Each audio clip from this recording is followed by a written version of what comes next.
श्री शिवाय नमस्तुभयम।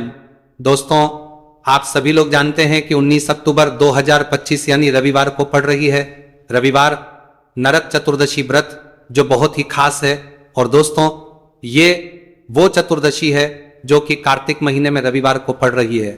दोस्तों, इसी दिन किया जाने वाला पंडित जी द्वारा बताया गया एक लाल फूल और एक सफेद फूल वाले उपाय आप लोगों को जरूर करना चाहिए, क्योंकि दोस्तों ये एक ऐसा उपाय है जो कि हर दिन नहीं किया जाता। कार्तिक महीने में जो रविवार की चतुर्दशी तिथि आती है उसी दिन किया जाता है। अगर आप लोगों ने इस उपाय को नहीं किया है या किसी कारणवश नहीं कर पाए हो तो इस कार्तिक रविवार नरक चतुर्दशी व्रत के दिन इस उपाय से मत चूकना। दोस्तों देखिए, यह दिन इतना खास होता है, इतना महत्वपूर्ण होता है। देखा गया है कभी कभी बड़े बड़े पूजा पाठ अनुष्ठान से जो मनोकामना पूर्ण नहीं होती है, वह कार्तिक रविवार के दिन एक छोटे से करने से ही आपकी मनोकामना पूर्ण हो जाती है। और बहुत सारे लोगों ने इस उपाय को किया भी है और उनको इस उपाय को करने का फल भी जरूर मिला है। अगर आप लोग भी इस उपाय को इस रविवार के दिन करना चाहते हैं तो आप इस उपाय को पहले अच्छे से समझ लेना, सुन लेना, उसके बाद करना। आपको इस उपाय का फल जरूर मिलेगा, आपकी सभी मनोकामनाएं पूरी हो जाएंगी। दोस्तों, हम आपको यहां पर बता दें कि ये जो एक लाल फूल और एक सफेद फूल वाले उपाय है, ये उपाय पंडित जी ने अपनी अभी की सीहोर की कथा में ही बताया है। उपाय को करने से आपके घर में चाहे किसी भी प्रकार की दुहक और समस्या क्यों ना चल रही हो, आपको उसका कारण भी नहीं पता है कि भाई ये समस्या किस कारण से चल रही है। उसका कुछ भी कारण हो सकता है, जैसे पितृदोष हो सकता है, काल सर्प दोष हो सकता है, या किसी भी तरह का मंगल दोष भी हो सकता है, और भी बहुत तरह के दोष होते हैं, कुछ भी हो सकता है। पर आपको इस उपाय को करने के लिए अपने दोष को पता लगाने की भी जरूरत है। आपके घर में किस कारण से इतनी दुख और परेशानी आ रही है वह भी आपको पता लगाने की जरूरत नहीं है। बस रविवार को नरक चतुर्दशी व्रत के दिन इस उपाय को कर लेना है, क्योंकि इसी एकमात्र उपाय को करने से आपके पूरे घर परिवार में सुख और शांति हो जाएगी। आपके घर में अच्छे अच्छे काम होने लगेंगे। आपकी जो भी मनोकामना होगी वह भी धीरे धीरे करके पूर्ण होना शुरू हो जाएगी। अब हम समझते हैं इस एक लाल फूल और एक सफेद फूल वाले उपाय को आपको करना कैसे है, किसको करना है, किस करना है और कैसे करना है। देखो, उपाय बिल्कुल आसान है, बस समझने वाली बात है। ध्यान से समझिए, उसके बाद ही आप लोग जो है इस उपाय को जरूर कीजिएगा। सबसे पहली चीज हम लोग ये समझते हैं कि इस एक लाल फूल और एक सफेद फूल वाले उपाय को इस आने वाली रविवार नरक चतुर्दशी के दिन किसको करना है। तो देखिए, इस उपाय को घर के सभी सदस्यों को करने की बिल्कुल भी जरूरत नहीं है। घर में से कोई एक मुख्य बड़ा सदस्य इस उपाय को करेगा तो उस घर परिवार के सभी सदस्यों को इस उपाय को करने का फल मिल जाएगा। पर वो बड़ा सदस्य कौन होगा, कौन व्यक्ति इस उपाय को करेगा, तो यहां पर देखिए हम आपको बता दें, घर की जो बड़ी माताएं बहनें होंगी, घर की बड़ी माताओं बहनों में से कोई भी एक माता बहन इस वाले उपाय को कर सकती है। अपने पूरे घर परिवार के लिए घर में सभी सदस्यों को इस उपाय को करने की जरूरत नहीं है। मात्र घर की जो माताएं बहनें हैं उनमें से कोई भी एक माता बहन इस वाले उपाय को करेगी तो उसके घर परिवार के पूरे सदस्यों को इस उपाय का फल मिलेगा। अगर किसी कारणवश माताएं बहनें घर में उपस्थित ना हो या वो इस उपाय को ना कर रही हो, कुछ दिक्कत हो, तो भाई उस जगह पर फिर घर का कोई बड़ा व्यक्ति भी इस उपाय को कर सकता है। माताओं बहनों के कहने का मतलब यह था कि माताएं बहनें घर की लक्ष्मी होती है। जब घर की लक्ष्मी कोई उपाय करती है तो निश्चित ही भगवान शिव जी जल्दी प्रसन्न होते हैं और उपाय का फल में बहुत जल्दी और बहुत बड़ा करके भी यहां पर देते हैं। तो आप लोग ये बात समझ गए होंगे। अब हम ये बात समझते हैं कि इस वाले उपाय को हमें करना किस समय है। एक लाल फूल और एक सफेद फूल वाले उपाय को हमें नरक चतुर्दशी के दिन करना किस समय है। तो देखिए, इस उपाय को करने का जो समय है, सुबह का समय भी है और शाम का समय भी है। अब देखिए, यहां पर हम मुख्य रूप से सुबह का समय नहीं बोलेंगे, क्योंकि देखिए ये जो नरक चतुर्दशी है, और आप सभी लोग जानते हैं रविवार नरक चतुर्दशी के दिन का प्रदोष काल का मतलब शाम का जो समय होता है ना, इस दिन भगवान शिव जी का सबसे प्रिय दिन होता है। तो आप लोग इसे एक लाल फूल एक सफेद फूल वाले उपाय को सुबह के समय भी कर सकते हो। और शाम के समय प्रदोष काल में भी कर सकते हो। सुबह के समय अगर कर रहे हो तो 10 या फिर 11 बजे तक भी अगर उपाय करोगे तो भी आपको उपाय का फल मिलेगा। वही अगर शाम के समय कर रहे हो तो इस दिन जरूर के समय का ध्यान रखना कि शाम के 6 बजे से लेकर 7 बजे के बीच में अगर आप इस उपाय को कर सकते हो तो बिल्कुल कर लेना, पूरी कोशिश करना। पर अगर किसी कारणवश इस समय के बीच में ना कर पाओ तो रात 8 बजे तक भी अगर आप उपाय को करोगे तो आपको उपाय का फल जरूर मिलेगा। यह बात आपको समझ आ गई कि आप इस उपाय को सुबह और शाम दोनों समय कर सकते हो। मतलब करना आपको एक ही समय है, घर में से किसी एक ही बड़े व्यक्ति को करना है, एक ही बार इस उपाय को करना है, दोनों समय नहीं करना है। आपको जो समय अच्छा लगे आप उस समय पर इस वाले उपाय को कर सकते हैं। तो चलिए जानते हैं इन विशेष उपायों के बारे में। लेकिन उससे पहले जो भी मेरे भाई मेरी प्यारी बहनें आज चैनल पर पहली बार आए हैं या मेरी आवाज आज पहली बार सुन रहे हैं, अगर आप भी महादेव के सच्चे भक्त हैं तो वीडियो को लाइक और चैनल को सब्सक्राइब जरूर कर लें और कमेंट बॉक्स में लिखें हर हर महादेव। देखो, अब सबसे पहली बात आती है कि इस उपाय को हमें करना किस लिए है। जैसा कि हमने अभी आपसे बोला कि इस उपाय को करने के बाद आपके जीवन में बहुत सारी खुशियां आएंगी, आपकी मनोकामनाएं पूर्ण होंगी, आपकी धन की समस्या दूर होगी, आपकी पैसों की समस्या दूर होगी। अब देखिए, अगर आप लोग सोच रहे हो कि भाई हमें अपना घर बनाना है पर घर बनाने के लिए पैसा नहीं है, हमें गाड़ी लेना है पर गाड़ी लेने के लिए पैसा नहीं है, हमें जमीन लेना है पर जमीन के लिए पैसों की कमी पड़ रही है, अगर ऐसी ही दिक्कत परेशानी या किसी भी तरह की धन से जुड़ी हुई समस्या या पैसों से जुड़ी हुई समस्या अगर आपके जीवन में चल रही है तो यह हम उपाय निश्चित ही आपके जीवन में बहुत सारे फल ला कर दे सकता है। इसीलिए अगर आपके घर में बहुत ज्यादा दिक्कत समस्या परेशानी चल रही है, धन से जुड़ी हुई पैसों से जुड़ी हुई धन की बहुत ज्यादा कमी आ रही है, पैसों की आवक नहीं हो रही है, तो भाई आप लोगों को इस वाले उपाय को जरूर करना चाहिए। घर में से किसी एक भी बड़े व्यक्ति को अब इस उपाय में करना क्या है वो सबसे पहले हम लोग जान लेते हैं। उपाय की सामग्री हम लोग सबसे पहले जानते हैं कि इस उपाय में किस किस चीज की आवश्यकता पड़ेगी। तो देखिए, उपाय का नाम तो एक लाल फूल और एक सफेद फूल वाला उपाय है, पर इस उपाय में कुल मिलाकर 4 सामग्री हमें लगने वाली, जो कि पंडित जी ने खुद सीहोर वाली कथा में बताया है। और जो हम आपको उपाय बताते हैं वो पंडित जी द्वारा बताए गए होते हैं, अलग से हम कुछ भी नहीं बताते हैं। तो यहां पर हम लोग समझते हैं कि इस उपाय की सामग्री क्या है। तो देखो, उपाय की जो सामग्री है वो 4 सामग्री है, जिसमें से सबसे पहली सामग्री है एक बेलपत्र। देखो, बेलपत्र क्या होती है?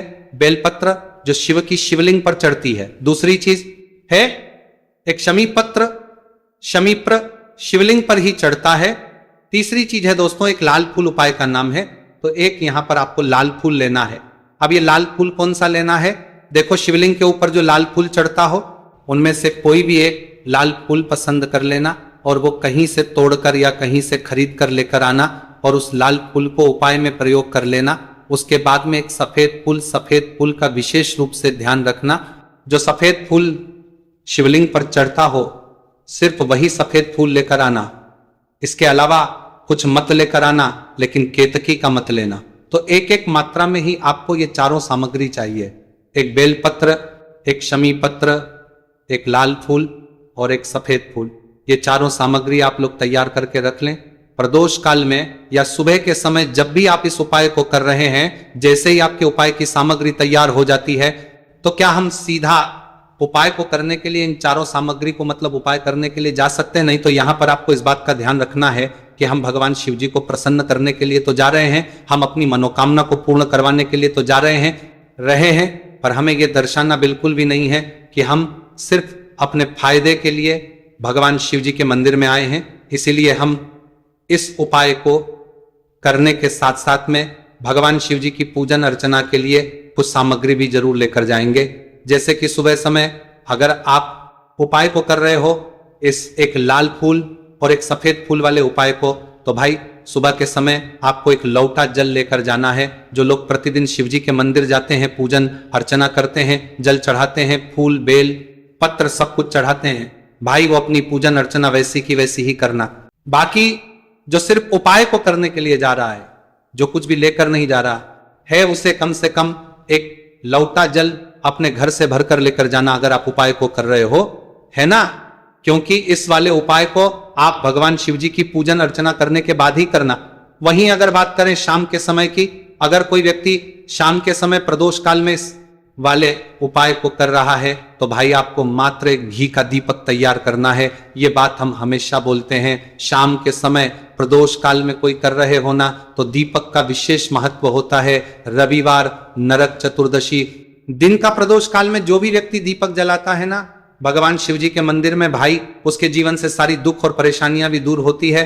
तो भाई इस दिन दीपक का विशेष रूप से ध्यान रखना आप लोग। अगर आप इस उपाय को शाम के समय प्रदोष काल में कर रहे हो, है ना, ये जो दीपक आप लोगे ये आटे का लोगे। जो आटा आप गूंद दोगे उसके अंदर कुछ भी मत डालना, मात्र सादा आटा लगाकर उसे तैयार कर लेना और एक मीडियम साइज का दीपक तैयार कर लेना। दीपक ना ज्यादा छोटा हो ना ज्यादा बड़ा हो, है ना। उसके बाद में दीपक आपका तैयार हो जाए तो इसके अंदर जो बत्ती रखोगे वो गोल बत्ती रखोगे। देखो गोल बत्ती भी दो तरह की होगी, एक बाजार की और एक घर वाली। तो कोशिश करना अपने घर में जो रुई रखी हुई है उस रुई से आप लोग एक गोल बत्ती अपने ही हाथों से बनाओ। उपाय का फल अच्छा मिलता है। भगवान शिव जी जल्दी प्रसन्न होते हैं। जब हम किसी भी उपाय को अपने हाथों से परिश्रम करके तैयार करते हैं तो आपको उस दीपक के अंदर एक गोल बत्ती रख देनी है। इसके अंदर जो चीज आप लोग डालोगे वो डालोगे शुद्ध देसी गाय का घी। इस बात का विशेष रूप से ध्यान रखना, शुद्ध देसी गाय का घी ही डालना है, तेल वगैरह नहीं। आज के दिन तो मत डालना, रविवार नरक चतुर्दशी के दिन, क्योंकि भगवान शिव जी का सबसे प्रिय दिन और प्रिय समय पर हम लोग इस वाले उपाय को कर रहे हैं। तो थोड़ा सा शुद्ध गाय का घी इतना डालना कि वो दीपक कुछ समय तक चल सके। ना बाजार वाला मिलावटी घी डालना, ना भैंस का घी डालना, शुद्ध देसी गाय का घी। आपको ढूंढने में थोड़ी मतलब मेहनत लगेगी और महंगा भी मिलेगा, पर गाय के घी से भगवान शिव जी प्रसन्न होते हैं और उसी शुद्ध देसी गाय के घी से घर में बरकत भी बनी रहती है और हमारे घर में सुख शांति भी बनी रहती है। इसीलिए इस शुद्ध देसी गाय का घी अपने घर में हमेशा रखा करो। वो भगवान शिव जी के कार्यों में भी उपयोग में आता है और उपायों में भी हम लोग प्रयोग कर सकते हैं। तो यहां पर आपकी सारी तैयारियां हो चुकी है।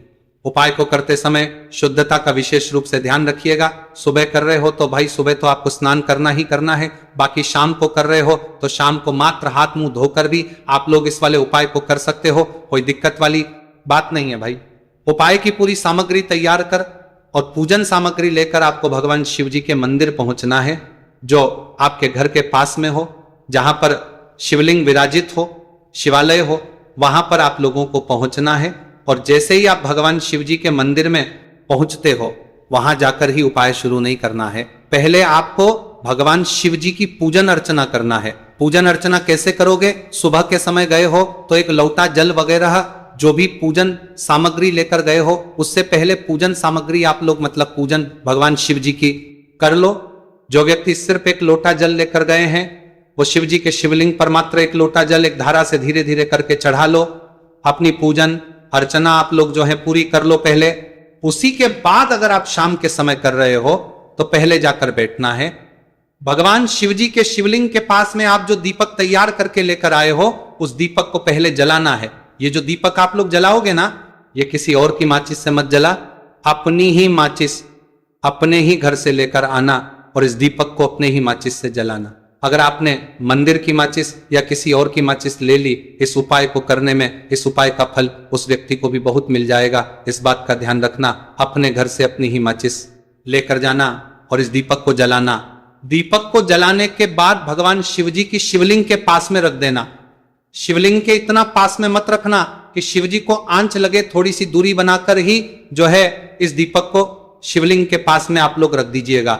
अब जैसे ही आपकी पूजन अर्चना हो जाती है, भगवान शिव जी के शिवलिंग के सामने या आसपास कहीं पर भी बैठ जाइए उपाय को करने के लिए।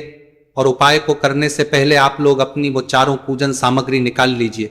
उपाय की जो सामग्री है वो निकाल लीजिए और भगवान शिव जी के शिवलिंग के ऊपर एक माता अशोक सुंदरी जी का स्थान देख लीजिए।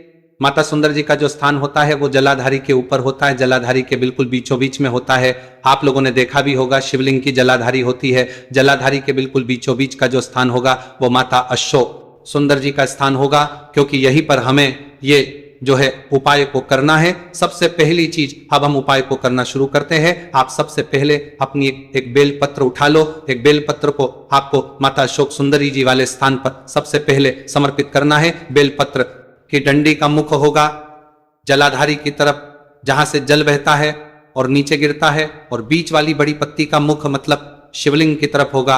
इस तरीके से आपको इस बेलपत्र को माता अशोक सुंदरी जी वाले स्थान पर समर्पित कर देना है। उसके बाद में अपनी एक शमी पत्र उठा लो जो आप उपाय के लिए लेकर आए हुए हो। शमी पत्र को उठाकर, शमी पत्र की भी जो डंडी का भाग होगा वो जल की तरफ करके, जहां से जल बहता है नीचे गिरता है उस तरफ करके, और पत्ती वाला भाग शिवलिंग की तरफ करके, इस शमी पत्र को भी उस बेल पत्र के ऊपर आपको समर्पित कर देना है। समर्पित करने के बाद अब आप ले लो अपना एक लाल फूल जो आप उपाय को करने के लिए लेकर आए हुए हो। इस लाल फूल का जो खिला हुआ भाग होगा, चाहे वो गुलाब का फूल हो, चाहे कोई सा फूल जो शिवलिंग पर चढ़ता हो, भाई उस फूल का जो खिला हुआ भाग होगा वो शिवलिंग की तरफ होगा। बाकी जो पीछे का भाग होगा फूल का वो जलाधारी की तरफ, जहां से जल बहता है नीचे गिरता है उस तरफ होगा।